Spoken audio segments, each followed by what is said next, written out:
Bernoulli trial is where something can either happen or not happen. There's only two options, and the probability of each option adds up to 1. They're complements of each other. A Bernoulli trial.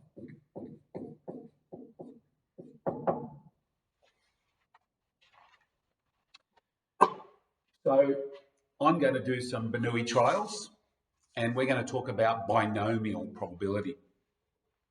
So I've got this tetrahedron or triangular base pyramid, and you can see the number 1 is on 3 of the faces, but not on the 4th. So the chance of me throwing this and getting a 1 is 3 out of 4. And the chance of not getting a 1 is 1 out of 4. There's only two options. It's either a 1 or it's not a 1. And in that case, each trial that I do, each throw of this, each trial is a Bernoulli trial. And I'm going to conduct 4 Bernoulli trials of this nature. And I'm going to see what the probability of getting whatever number of 1s is. So my random variable, x, right? The random variable is the number of 1s that I get.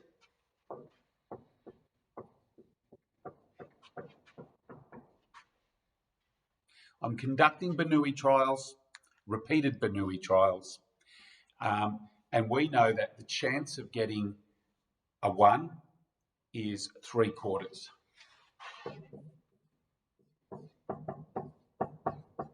And the probability of getting not a 1 really doesn't matter what else it is. It's a 2, 3, 4, but it's not a 1, is 3/4. So here we go. We're going to conduct our experiment. So I can draw up the results that are possible on a tree diagram. So I'm going to erase this now. I'm going to draw up the possible results from my experiment. 4 throws of this, so 4 trials, and it's either a 1 or not a 1 each time on a tree diagram. So I'll start over here, and we're talking about the first trial. It could be a 1 or it could be not a 1. Now, the chance of it being a 1 is 3/4. So I write 3/4 on here, and I write 1/4 on here. They add up to 1. It's a Bernoulli trial. It's either a 1 or not a 1. Next throw. It could be a 1 or not a 1. A 1 or not a 1. So 3/4 for a 1 and 1/4 for not a 1. That's the first throw. That there is the second throw. Let's do the third throw of the die. It could be a 1 or not a 1.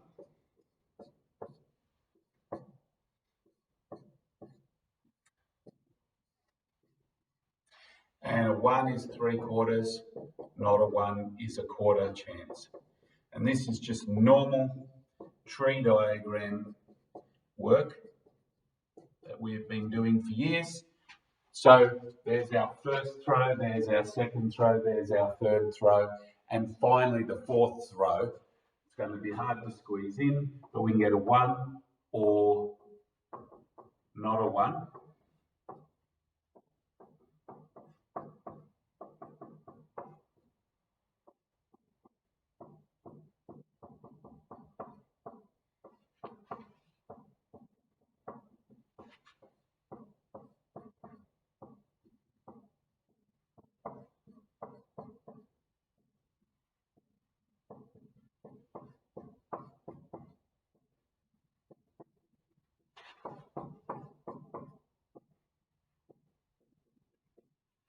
All right, there's our fourth row, and I've drawn up a big long tree diagram to show what could happen when I throw this each time, and the chance is it either comes up with a 1 showing or it doesn't.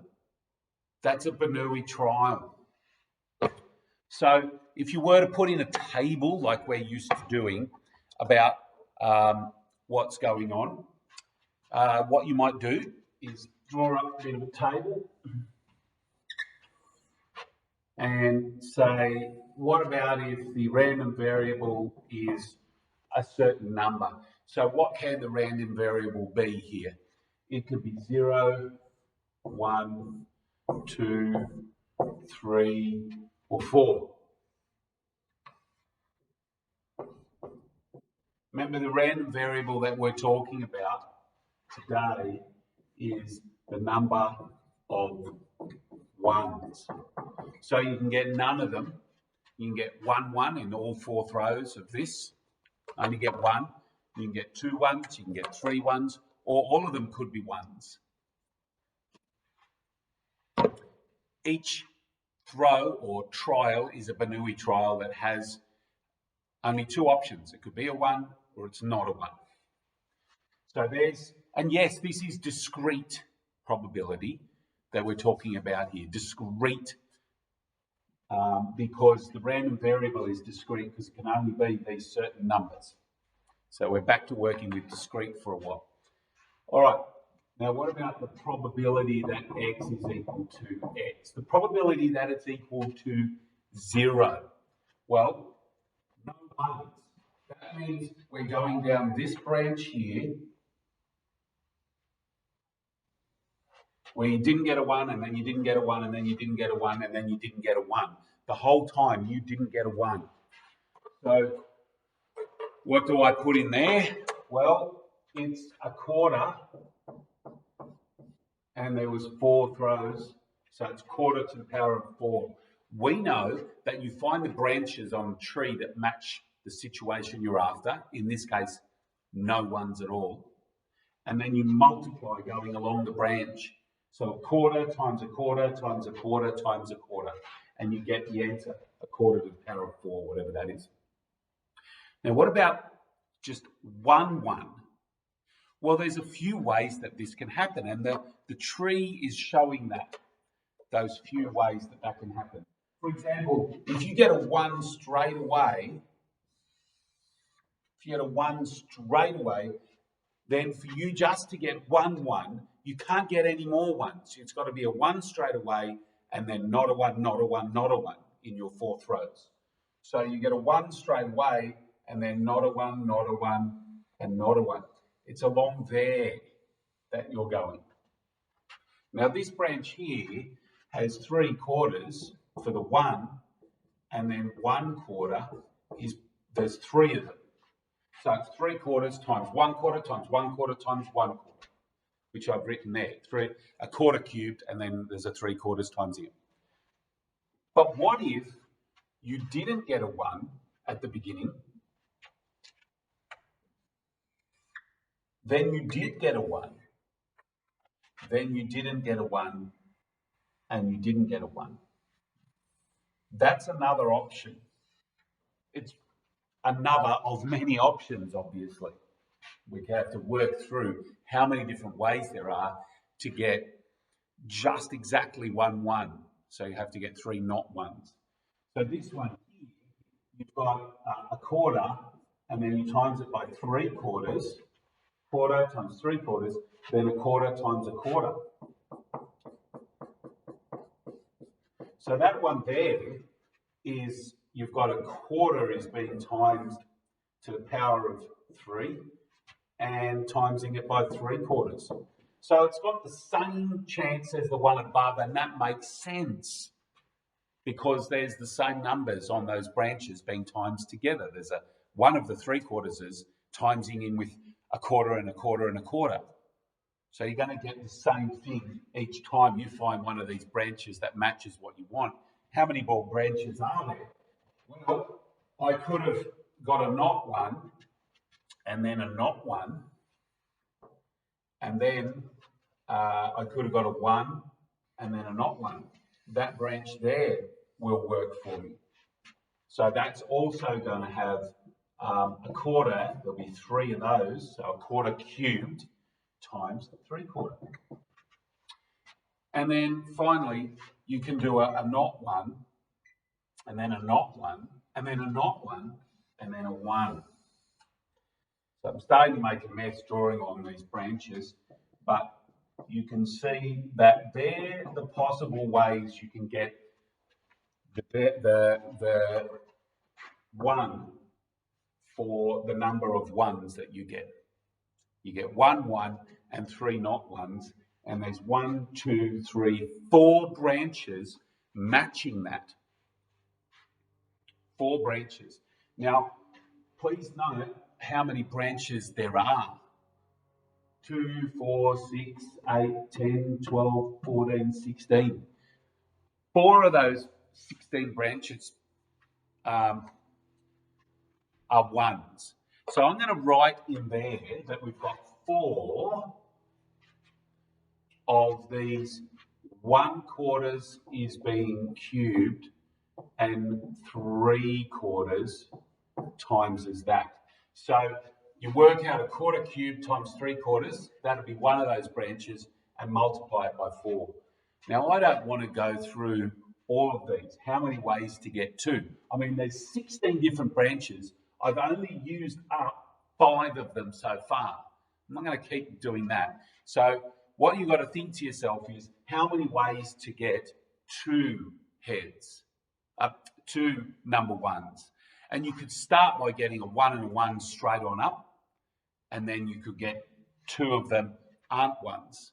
Or you could get a 1 and then not a 1, and then a 1 and then not a 1. Or a 1 and then not, and then a 1. And so you can write down all those possibilities if you can't see them in your table. I might do that for you just quickly now. You could get 2 of them straight on up, and then 2 not. Or you could get 1 straight on up, then not, then yes, then no. Or 1, then no, then yes. So there's just 3 ways so far. You can also get not, and then a couple in a row, and then not, or not, and then 1, and then not, and then 1. Or a couple of no, you don't get it, and then you do get them. You can look on the branches and find the right ones, or you can write them out here.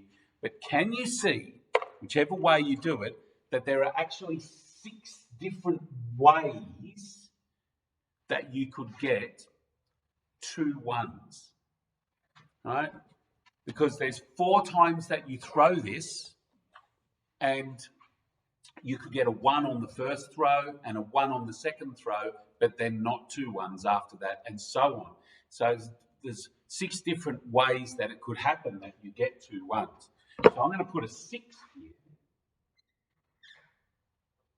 And then I need to work out for each of those ways what's the probability, because they're all the same. You've got a couple of what you want, which is your 1/4 chance of getting it. So a 1/4 squared, and then a couple of what you don't want. So 3/4 squared. 6 times a 1/4 squared times 3/4 squared. Then here, if you added them up, there'd be 4 ways of getting what you want. You get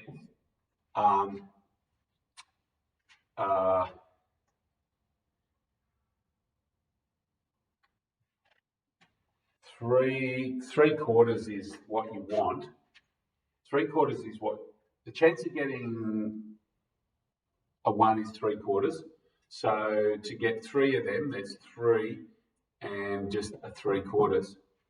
And then finally, the chance of getting 4 of what you want is 3/4 to the power of 4.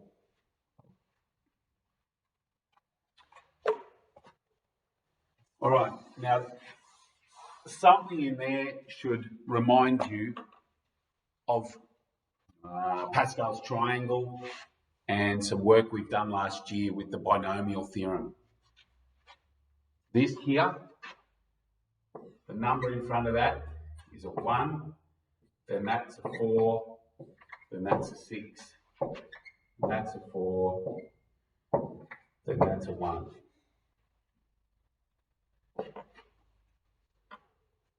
So that's the numbers out of Pascal's triangle.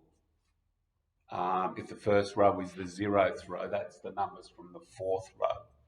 And they're the numbers you get when you expand this. If you have the thing you want is 3/4,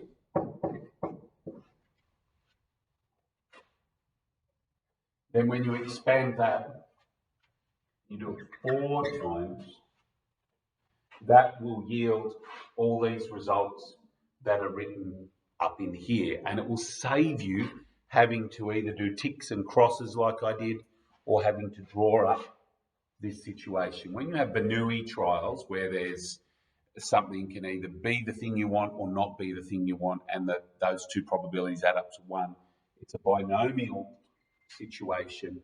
And how many trials you do, that's the power that you're doing it to.